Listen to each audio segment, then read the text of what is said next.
Faccio come Superman.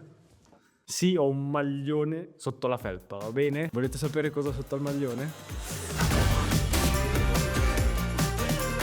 Ciao chitarristi, bentornati qui nel nuovo studio, nel 9° o 10° video qui. Controllo, poi nel prossimo video vi faccio sapere. Oggi voglio parlare di dettagli, ma non dettagli quelli piccoli di cui non frega niente a nessuno, ma dettagli che a quanto pare a tutti i chitarristi interessano. Almeno una volta nella vita arriva quella fissa dentro nella testa che ti fa chiedere: ma il pick-up che monto sulla chitarra è giusto? Bene, questo video fa parte proprio di tutto questo discorso e nello specifico voglio parlare di un pick-up che ha fatto la storia della chitarra elettrica. Come vedete ho già qui una chitarra qui sul tavolo, questa è una ESP LTD, è un modello molto particolare perché è molto semplice ma molto specifico. Monta quel pick-up di cui voglio parlare oggi nel video, ma con calma, perché ci sono tante cose da dire, la storia parte da molto lontano e la chitarra è molto bella, già solo che è bianca, bellissima. Allora, questa è una LTD MHT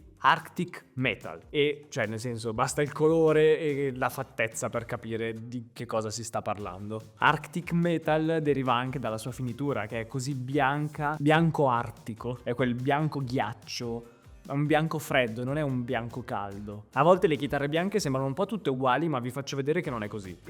Cioè, ad esempio, se vi faccio vedere la mia 7 corde Schecter, che è comunque bianca, vedete che è comunque un bianco che tende al giallino rispetto al bianco di questa. Da questa inquadratura si vede tantissimo la differenza e non è colpa delle luci. Cioè, questa chitarra sembra giallina perché è giallina veramente. Un po' al tempo, quindi si è ingiallita, un po' perché di base era già così. Di sicuro la base di partenza non era il bianco puro di questa. Ora vi dico un po' di caratteristiche e poi ci fermiamo nello specifico sul pick-up e da lì parte la nostra storia. Allora, la chitarra ha un body che è in ontano. Il manico che vedete verniciato di bianco è in acero e la tastiera qui davanti, come vedete molto scura, è in ebano. Monta 24 tasti in acciaio, nello specifico sono tasti extra jumbo, quindi potete vedere proprio, provo a farveli vedere da vicino, che sono più larghi e più grossi rispetto ai tasti medium jumbo ad esempio. Questi sono gli extra, che sono quelli un po' più grossi, dovrebbero permettere di essere un po' più precisi e poi comunque in generale ci sono persone che si trovano meglio con i tasti più sottili, magari non jumbo, quindi narrow, oppure con i tasti jumbo medium o i jumbo extra. In questo caso su questa chitarra ci sono gli extra. Per chi non li ha mai provati potrebbe esserci bisogno di un attimo di adattamento, così come invece no, cioè nel senso uno che non li ha mai provati e li prova per la prima volta potrebbe scoprire che su questa chitarra con questi tasti si trova da paura. Quindi intanto io vi invito ad andare in giro un po' a provare chitarre che hanno questi tasti, solo per farvi un'idea. Abbiamo un radius abbastanza piatto, da 14, e la scala della chitarra, quindi distanza tra sellette ponte e capotasto, che è di 25,5. La tastiera è molto semplice, come vedete non ha intarsi, non hai dot o trapezzi o cose varie qui in mezzo, è proprio tutta nera, cosa che all'occhio potrebbe dare un attimo fastidio perché ci sta uno abituato ad avere i segnatasti sulla tastiera che magari guarda anche quelli, potrebbe disorientare un attimo. Ho avuto una sensazione simile con la mia Schecter 7 corde che vi ho fatto vedere prima perché ha solo il segnatasto nel 12°, però comunque non preoccupatevi perché ci sono i classici puntini da questo lato del manico, sono anche quelli un po' fluo che al buio si vedono, quindi perfetta per stare su un palco. Le meccaniche sono delle LTD locking, quindi autobloccanti come potete vedere, quindi cambio corde facilissimo, velocissimo e accordatura molto precisa, anche grazie alla struttura della chitarra e al ponte, che in questo caso è un hip shot con le corde passanti attraverso il body. Infatti se giro la chitarra vedete che qui ci sono i buchini per far passare le corde, farle entrare da qui, escono da davanti e vanno verso la paletta. È una chitarra molto essenziale perché poi ha un solo potenziometro, quindi ha un volume,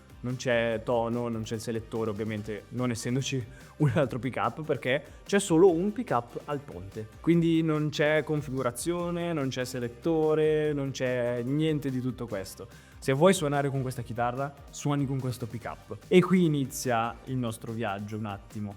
perché come avete visto dal titolo, qual è il pick-up che ha segnato un po' la storia della musica, soprattutto nel rock metal? Beh, come non parlare degli EMG, in questo caso gli EMG attivi. È una chitarra che chiaramente è orientata verso un genere musicale molto specifico, metal, però nasconde qualche chicca. Arrivate in fondo al video per scoprire, mi raccomando, E soprattutto se poi il video fatto così vi piace, lasciate anche un bel like, iscrivetevi al canale che non ve l'ho detto prima, ma sapete che dovete farlo. Ora, come dicevo, è il momento di parlare degli EMG. In questo caso la chitarra monta un EMG 81, un pick-up molto classico, diciamo nel mercato dei pick-up attivi è uno standard ormai, cioè le chitarre che hanno i pick-up attivi in tanti casi di serie montano le EMG 81. È un pick-up che è innegabile, ha fatto la storia, ma perché? Voglio concentrarmi su questo. Per farlo dobbiamo partire da un po' indietro, quindi dal 1975-76, quando Rob Turner decise di fare un passo avanti. Beh, fino a quegli anni i pick-up erano sostanzialmente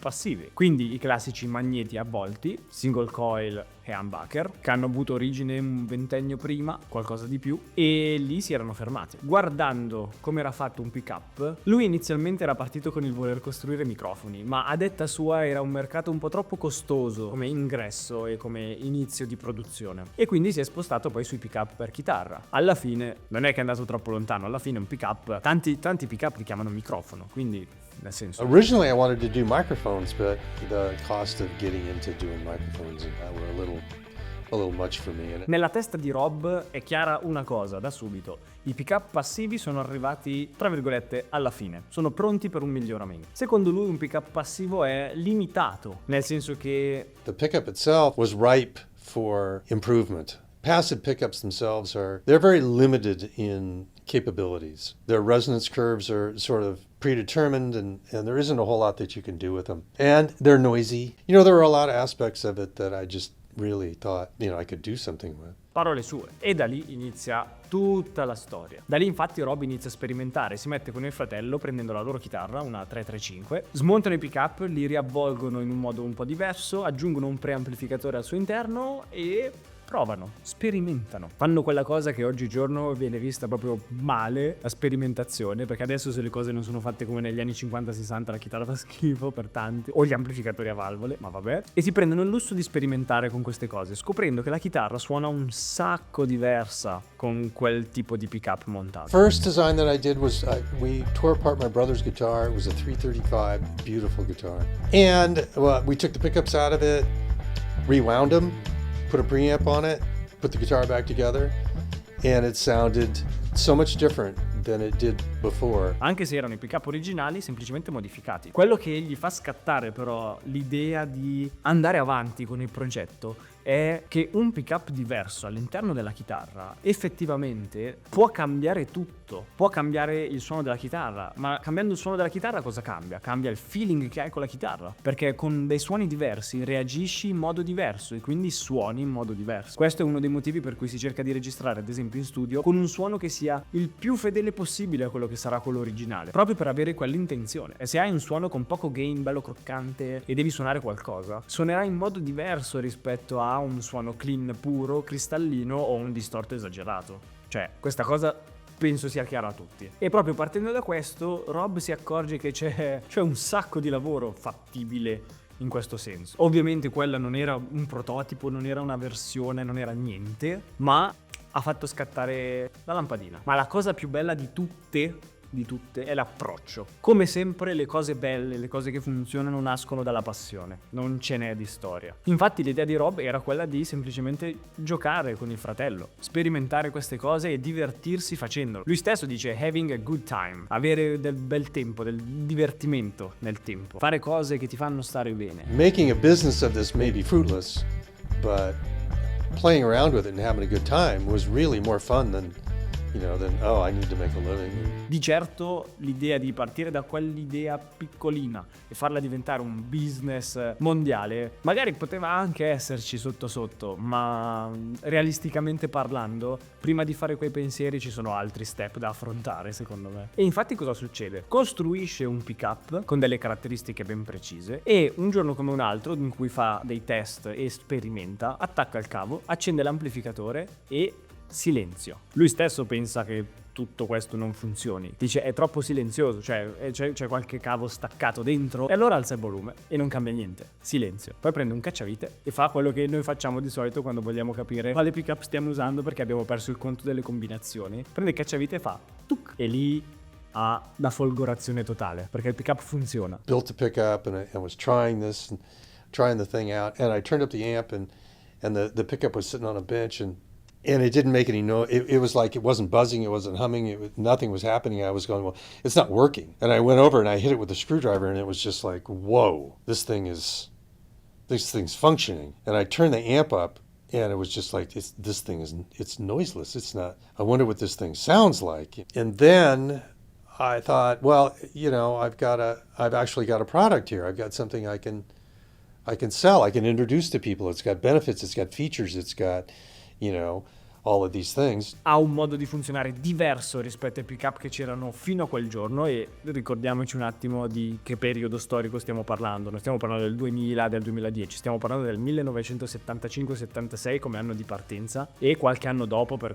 questo evento. Fino a quel momento i pick-up erano quelli. Quello che stava facendo lui non esisteva, nessuno lo aveva fatto. E quindi, quando con quel cacciavite colpì quel pick-up, effettivamente si rese conto di avere per le mani un prodotto che risolve dei problemi, ha delle caratteristiche uniche e che quindi può essere venduto. E allora da lì parte il suo viaggio. Però vedete come tutto parte da un'altra esigenza, non tanto da quella di voler fare un business, quindi di vendere, ma da una semplice caratteristica personale del voler risolvere un problema e sperimentare giocando e divertendosi. Il fatto di avere per le mani un prodotto è stata una conseguenza, se ne è reso conto dopo. Non è partito con devo fare un prodotto che risolva questi problemi per poterlo vendere. No. Così inizia a sviluppare i primi pick-up partendo dai single coil perché sono un po' più semplici, bobina singola. Poi si accorge di aver bisogno di più spazio, allora humbucker. Questo poi gli permetterà di tornare sui suoi passi più avanti, fare dei single coil in formato stack, quindi con le due bobine non una da parte all'altra ma una sopra l'altra, in modo da non occupare lo spazio in orizzontale ma in verticale. E qui arriviamo al periodo che ci interessa, ovvero i primi anni 80. Qui EMG esce con il suo pick-up, gli EMG 81, che è esattamente il pick-up che c'è montato su questa chitarra oggi, quindi ce l'abbiamo qui. Questa è una versione particolare però,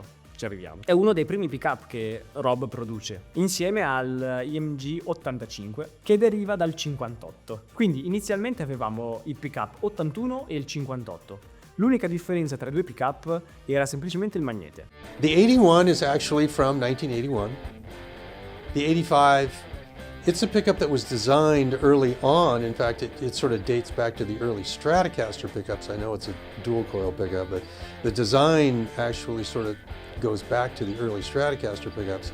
But we ended up building a model called the 58, which was just a steel mongrel. I mean, it's just a big, fat sounding pickup.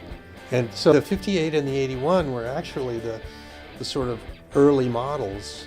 81 used a ceramic magnet and the 58 used an Alnico. That was really the only difference between the two of them.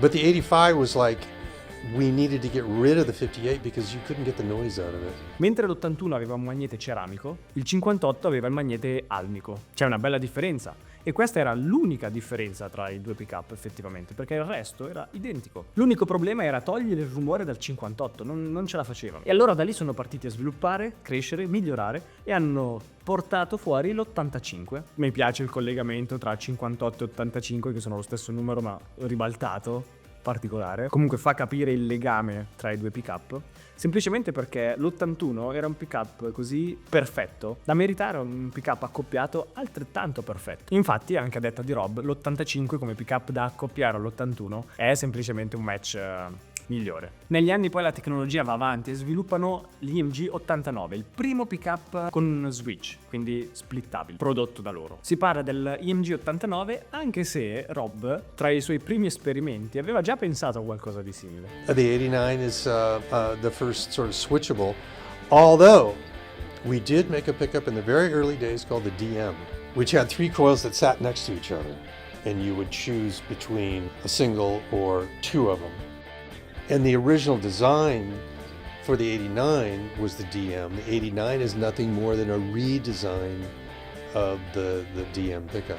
Ora vi faccio sentire questo pickup come suona, poi vi spiego qual è la caratteristica speciale che ha dentro, che ci allarga un po' la palette di suoni di questa chitarra, e poi voglio dirvi qual è stato forse il contributo più grande di Rob Turner e EMG al mercato delle chitarre elettriche e dei pickup. Ora, qual è la caratteristica particolare di questa chitarra? Facile, che il potenziometro è 1, il pickup è 1, quindi abbiamo 1 e 1, ma tic, è splittabile, perché questo è un EMG 81 TV. Questo significa che questo pickup è l'EMG 81 ma con lo split coil. Ma è uno split coil non come quello che siamo abituati a vedere, semplicemente tac, spegne una bobina e fine. È uno split coil che interagisce comunque con il circuito del pickup perché è particolare. All'interno del pickup 81 infatti c'è un preamp ed è come funzionano i pickup attivi. Ecco, questo preamp reagisce in maniera diversa quando noi attiviamo lo split. Infatti ci permette di mantenere comunque tutta la tecnologia di noise cancelling, quindi cancellazione rumore, del rumore di fondo, quindi noiseless del pickup normale dell'81, come se fosse normale, anche però se abbiamo lo split coil attivo. Quindi il single coil avrà subito un sound un pochettino più fine, un pochettino più classic magari, ma senza rinunciare a tutto quello che il circuito attivo ti dà. Quindi chitarra specifica? Sì. Un pickup solo? Sì, ma c'è da lavorarci. Ve lo faccio sentire.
Ora, qual è il contributo che il signor Rob Turner insieme a EMG ha dato alla chitarra e alla musica? Perché alla fine ne ha beneficiato tutto il mondo indirettamente. I pickup EMG sono diventati un'icona, non c'è dubbio. Da quando è uscito l'EMG 81 sul mercato, qualcosa è cambiato. Fateci caso, i nuovi generi musicali escono sempre quando le tecnologie iniziano a essere spinte al limite e si trova il passo successivo. È successa la stessa cosa con il passaggio dal chitarra acustica a chitarra elettrica, dal rock and roll all'hard rock. La distorsione quando è nata, quando gli amplificatori erano spinti al limite, non ce la facevano più. La distorsione che veniva introdotta inizialmente era un difetto, era una cosa che i progettisti cercavano di evitare. Però inevitabilmente, quando gli amplificatori erano a volume così alto per far sentire la chitarra al pubblico, in quegli anni usciva la distorsione. E c'è chi di quella cosa ne ha fatto una sua caratteristica. E la stessa cosa è successa con questi pick-up. Quando sono usciti hanno dato il via a un altro livello di musica. E infatti tantissimi chitarristi, appena vengono a sapere di questi pick-up, sono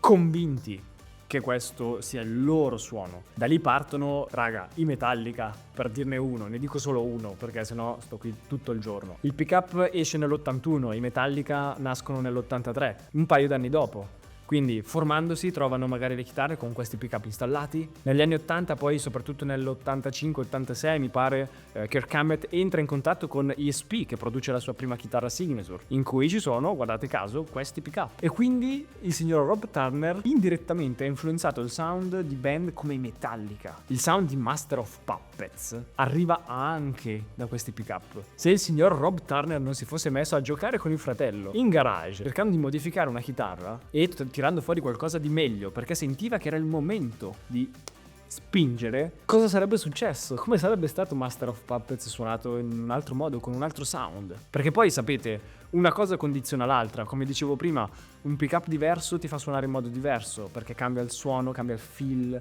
dello strumento. E quindi questa cosa ha definito il suono del thrash metal senza girarci intorno. Poi ci sono gli altri elementi, assolutamente, il chitarrista e gli altri elementi della catena, ma è innegabile che questa cosa ha permesso di fare cose che prima non erano possibili. Ed è sempre bello comunque quando una storia così di passione, di sperimentazione, di divertimento diventa qualcosa che poi segna un'epoca. Perché questo pick-up arriva dall'81, siamo nel 2025, stavo per dire 24, e ancora abbiamo questi pick-up montati sulle chitarre, probabilmente in versioni rifinite, migliorate. I processi di produzione saranno migliorati, si saranno alzati tantissimo e la qualità generale dello strumento è sempre migliore, ma il design è sempre quello dell'IMG 81. Quindi fatemi sapere cosa pensate della storia che vi ho raccontato e fatemi sapere cosa pensate di questa chitarra che è una macchina da metal, clamorosa, mi è piaciuta tantissimo. L'avete già vista anche in un video un po' di tempo fa perché l'avevo suonata per provare un amplificatore, se non ricordo male. Sì, era il Nux Mighty 60, non vedete mai qui.